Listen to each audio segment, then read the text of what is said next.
Hi, everybody, and welcome to another edition of Take That for Data audio version. This week is actually a continuation of last week. In part one of the audience segmentation analysis, I spoke about what an analysis is, the reasons to conduct it, and the benefits that you get from doing it. This week, I'm talking about how exactly an audience segmentation could be conducted. This is one of many versions of analyzing audiences. And for this one, I actually came up with an example that would work so that you can kind of see this come to life a little bit. However, if you have not checked out the first version, I would go back and either check the last video or go to the blog, takethatfordata.wordpress.com, and check out the first part, because I will be skipping any explanations from that part. For background this week, I created a fake company, XYZ Healthcare, which is a company that helps people with type 2 diabetes control their symptoms. So the company provides a wealth of information on the website, blog, downloadable guides, all about healthy eating, dieting, exercising, things of that sort. And of course, they have a Facebook and Twitter page. So naturally, they will have a few goals. It could be website traffic, downloads, traffic from social media engagement. And these are what are called micro goals or sub goals or even KPIs. They're just indicators that the campaign is performing well. However, I would say for conversions, we really want to look at just downloads of the guides and traffic from social, mostly because downloads are really an active action. The likelihood that someone who downloaded your guide is actually taking the information in and using it is fairly high.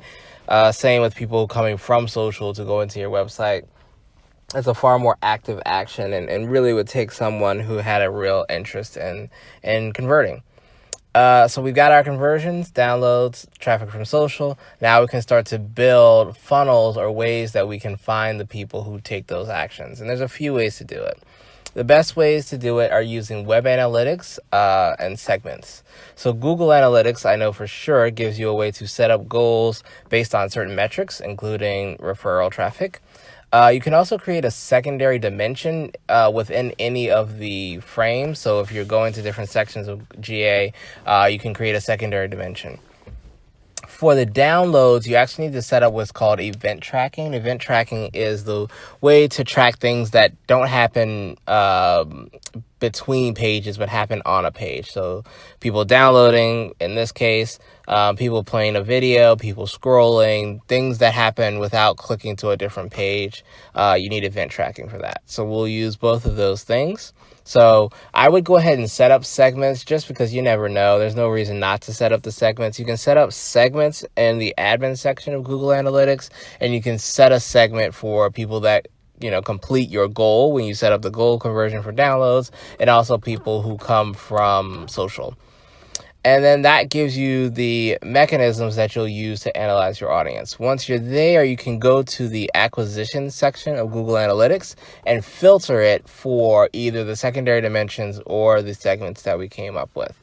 Google Analytics also has a section called demographics, where you can see your audience and you can see demographic information, age, location, things of that sort, gender, all from Google Analytics. So now we've got our setup. What should we look for? In the case of the company that I'm talking about, a healthcare company with these guides, you really want to think about the people that are at risk or people that have the disease. And the best way to do that is to look at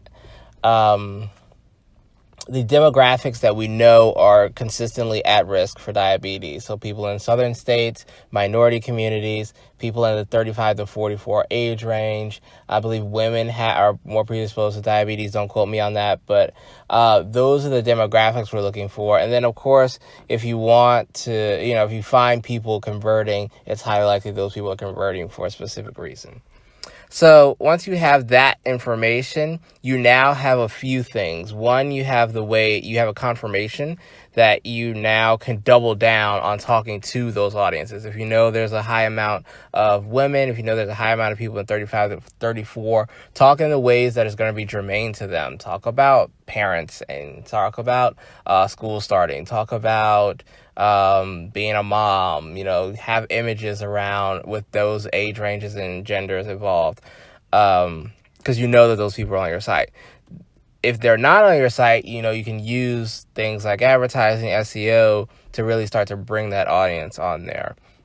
Building traffic, of course, is a little bit outside the scope of this website, but there's tons and tons of resources. The main point is the audience analysis gives you the ability to take real meaningful action on your website that's going to have impact, not just numbers. That's a really quick rendition of it. I would highly recommend for this week to go to the website, which is linked below, and also at takethatfordata.wordpress.com/blog. That gives you a little bit more space. You can also listen to this multiple times if you're not familiar with audience analyses, or feel free to ask me a question. Follow me on Twitter at SadaleM. Until next time, take that for data.